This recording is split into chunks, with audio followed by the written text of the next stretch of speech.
Salut à tous, c'est Cédric. Aujourd'hui, je suis avec Francis, prof de philo, qui va participer en tant que jury au grand oral. Et à travers vos questions, on va vous expliquer un petit peu ce qu'attend le jury de votre prestation. C'est parti.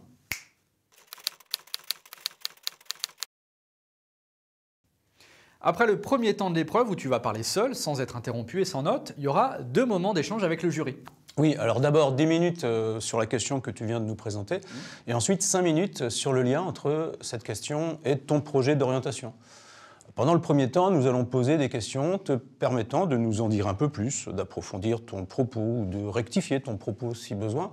Alors, pas forcément parce qu'on n'a pas compris ou qu'on a des doutes, mais plutôt pour lancer un échange entre toi et nous et voir comment tu te débrouilles quand tu es confronté à des questions que tu n'as pas préparées. Ah oui, alors ils pourront te demander, pouvez-vous justifier votre exemple ou pouvez-vous préciser telle idée? Alors pas de stress, c'est pas un contrôle de connaissances.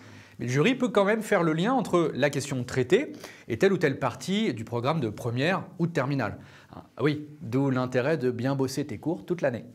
Alors je vais être un peu plus précis même si tu permets. Ah oui, bien sûr. Par exemple, pour une question reliant les spécialités SES et histoire, géographie, géopolitique et sciences politiques, qui serait par exemple les embargos sont-ils de bonne stratégie? Alors, imaginons que tu as choisi de parler de l'embargo sur les armes contre la Corée du Nord décidé par les Nations Unies en 2009. On pourrait demander pourquoi cet exemple vous paraît plus approprié que celui de l'embargo des États-Unis contre Cuba.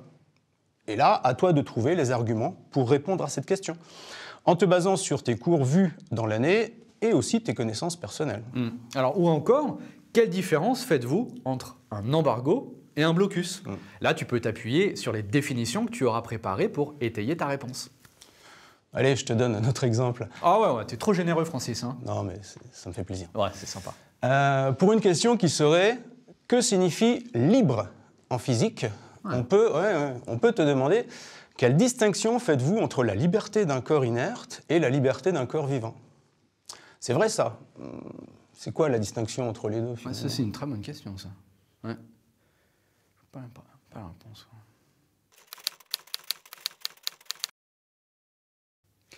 Pas de panique. Si tu ne sais pas répondre à la question ou si tu te trompes, rappelle-toi que pour le jury, il y a d'autres critères d'évaluation. En fait, nous serons surtout attentifs à la rigueur et aux connaissances avec lesquelles tu vas défendre ton propos. On peut aussi te poser une question d'ouverture du type « Pouvez-vous préciser une autre approche de la même question ?» Et dans le détail, ça pourrait donner... Imaginons que tes spécialités soient humanité, littérature et philosophie et SVT, et que la question soit le développement de l'enfant a-t-il nécessairement un ordre chronologique? Là, par exemple, si on te sent un peu hésitant, on pourrait t'interroger sur les auteurs que tu as pu étudier en cours sur la question de l'éducation qui est au programme. Ah ouais, alors un autre exemple, pour une question maths SVT, pourquoi quantifier le vivant? Si tu n'as pas pris le parti d'aborder la dimension éthique de la question, on pourra te demander toute quantification sur le vivant est-elle morale? Pour avoir ton avis, pour s'assurer que tu as bien saisi tous les aspects importants du sujet, que tu es capable de le relier à tel ou tel élément du cours. Mais avant tout, tu l'as compris, pour engager un échange avec toi. Et oui, c'est aussi ça le but du grand oral. Allez, on passe à la question suivante.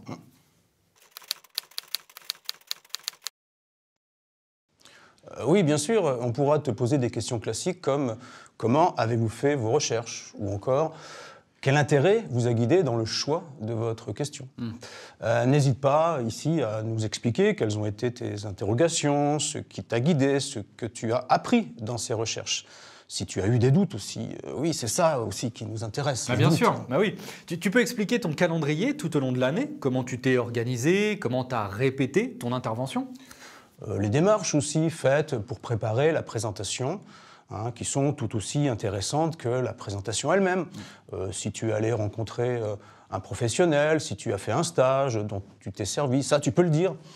Ton cheminement de pensée et ce que tu as mis en œuvre pour réussir le grand oral, tout cela nous intéresse. Ah oui. Il y a des critères de notation officiels, mais ils sont donnés qu'à titre indicatif. Ils servent de trame pour poser les bonnes questions pendant et après l'entretien. Alors si ça t'intéresse, tu les trouveras sur le site de School Move, mais je pense que Francis va déjà pouvoir t'éclairer. Ouais. En fait, on va surtout faire attention à 3 compétences. Est-ce que tu as réussi à parler debout devant nous sans avoir de notes et en respectant le temps imparti ? Ensuite, est-ce que tu nous as donné à entendre un propos clair, exact et pertinent ?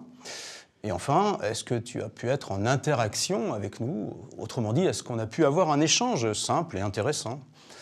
Après ça, on peut se poser tout un tas de questions, c'est très variable. Est-ce que les réponses fournies étaient trop courtes ?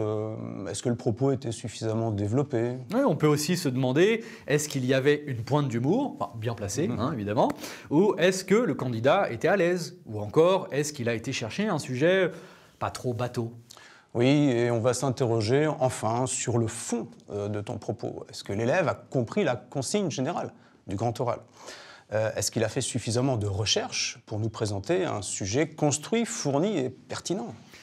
Ensuite, les 2 jurys vont réfléchir à tout ça, croiser leurs impressions, vérifier qu'ils sont à peu près d'accord, faire un Shifumi pour se décider. Égalité. Non, mais bien sûr, on plaisante, évidemment. Et mettre une note provisoire qui sera confirmée ou un peu modifiée à la fin de tous les oraux. Voilà, ça va le faire, hein. Fais-toi confiance, le jury n'est pas là pour te tendre des pièges, on va prendre en compte l'ensemble de ta prestation. Et si tu bosses bien toute l'année, il n'y a pas de raison que ça se passe mal. Tu nous raconteras, hein ?